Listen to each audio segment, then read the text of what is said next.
Bismillahirrahmanirrahim. Assalamualaikum warahmatullahi wabarakatuh. Waalaikumsalam. Waalaikumsalam warahmatullahi wabarakatuh. Selamat sore Bapak Ibu sekalian. Bagaimana kabarnya sore ini? Dan jangan lupa pada masa pandemi ini, Ibu, Bapak-Bapak sekalian, kita harus selalu menjaga kesehatan. Untuk sore hari ini saya akan membahas tentang prinsip pengembangan kurikulum operasional satuan pendidikan. Ya. Pada pertemuan ini saya akan membahas tentang prinsip pengembangan kurikulum operasional satuan pendidikan. Ya. Jadi apa sih itu kurikulum? Ya, apa itu kurikulum? Kurikulum adalah seperangkat rencana dan pengaturan mengenai tujuan, isi, dan bahan pelajaran, serta cara yang digunakan sebagai pedoman penyelenggaraan kegiatan pembelajaran untuk mencapai tujuan pendidikan tertentu. Apa tujuan prinsip pengembangan kurikulum operasional satuan pendidikan? Ya, jadi prinsip KOSP ini bertujuan untuk membantu proses berpikir dalam menyusun kurikulum operasional sekolah, baik dalam merencanakan, melaksanakan, dan juga mengevaluasi kurikulum operasionalnya, serta contoh-contoh yang bisa dijadikan inspirasi. Apa saja prinsip-prinsip pengembangan dari KOSP? Yang pertama adalah berpusat pada peserta didik, yaitu pembelajaran harus memenuhi potensi kebutuhan perkembangan dan tahapan belajar, serta kepentingan peserta didik. Profil pelajar Pancasila selalu menjadi rujukan pada semua tahapan dalam penyusunan kurikulum operasional sekolah. Kemudian, prinsip yang kedua adalah kontekstual. Kontekstual ini menunjukkan kekhasan dan sesuai dengan karakteristik satuan pendidikan, konteks sosial budaya dan lingkungan, serta dunia kerja dan industri. Kemudian, prinsip yang ketiga ini adalah esensial. Apa itu esensial? Semua informasi penting, semua informasi yang penting ini yang dibutuhkan oleh pemegang kepentingan tentang kurikulum yang digunakan ini dapat diperoleh di dokumen tersebut dipahami, tidak mengulang naskah atau kutipan yang sudah ada di naskah lain. Jadi dokumen tidak perlu memuat kembali, misalnya lampiran Kemendikbud seperti CP, capaian pembelajaran, struktur, dan lain-lain dalam dokumen kurikulum operasional.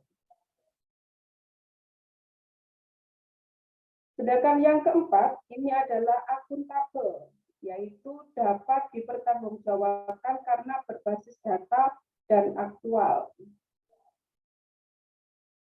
Kemudian yang kelima, yang terakhir, ini adalah melibatkan berbagai pemangku kepentingan.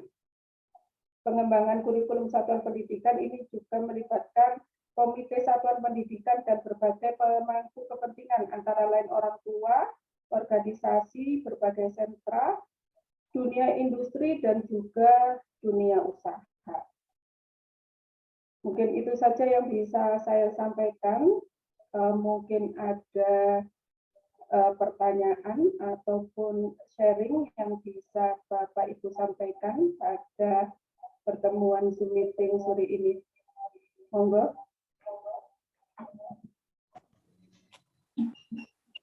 Tidak ada, Bu. Apa ya?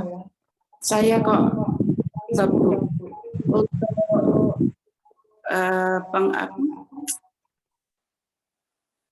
kurikulum ini,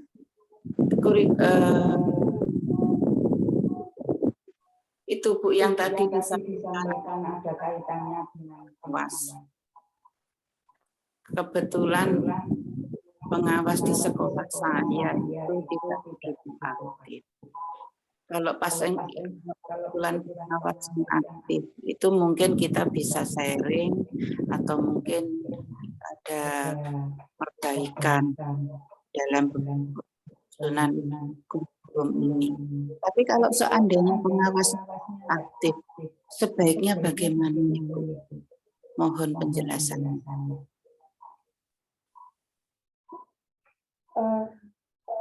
Dalam penyusunan kurikulum operasional satuan pendidikan ini memang kita perlu keterlibatan dari pengawas, ya, karena di situ memang kita juga memerlukan tanda tangan beliau, terus instrumen apa saja yang harus dilengkapi dalam pembuatan kurikulum operasional satuan pendidikan.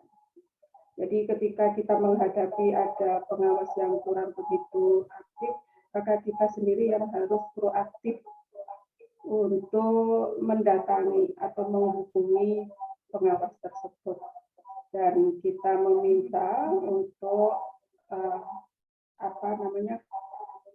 meminta instrumen apa saja yang harus kami lengkapi sehingga kurikulum operasional satuan pendidikan ini sesuai dengan prinsip-prinsip yang ada. Begitu. Sehingga kita bisa melengkapi untuk menjadi KUSP yang betul-betul memenuhi prinsip-prinsip pengembangan KUSP. Seperti itu, Bu.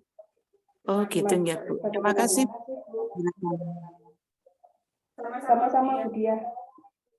Mungkin ada dari peserta lain? Cukup, Bu Nia. Sepertinya, oh ya, terima kasih. Sepertinya sudah tidak ada pertanyaan lagi, maka saya akhiri pertemuan pada sore hari ini. Mohon maaf jika ada kata-kata atau hal yang kurang berkenan. Terima kasih untuk perhatiannya. Wassalamualaikum warahmatullahi wabarakatuh. Waalaikumsalam warahmatullahi wabarakatuh.